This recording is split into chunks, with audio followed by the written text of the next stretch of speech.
श्री स्वामी समर्थ. अध्याय 18. श्री स्वामी चरित्र कथासार.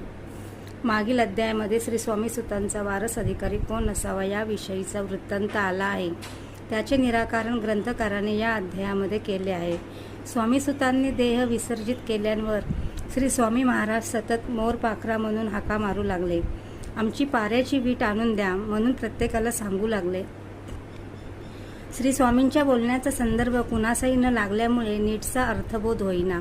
त्याचवेळी स्वामी सुतांचा धाकटा बंधू दादा आपल्या मातोश्रीस म्हणजे काकूबाईस भेटण्याकरता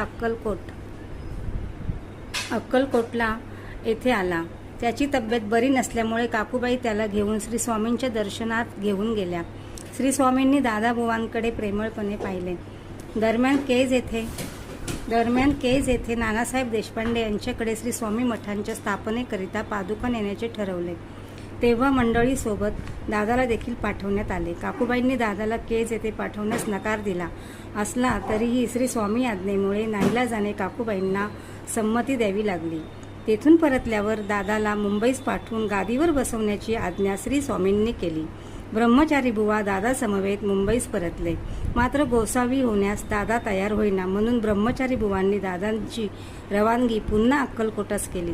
तेव्हा श्री स्वामींनी स्वतः पुढाकार घेऊन दादांच्या मस्तकावर आपल्या चर्मपादुका ठेवून त्यास अनुग्रह दिला. काकूबाईंच्या विरोधाला न जुमानता श्री स्वामींनी दादाला स्वामी सुतांच्या गादीवर बसवले.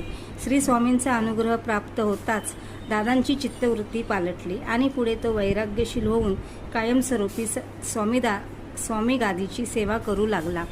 श्री स्वामी समर्थ. अध्याय 18 समाप्ती.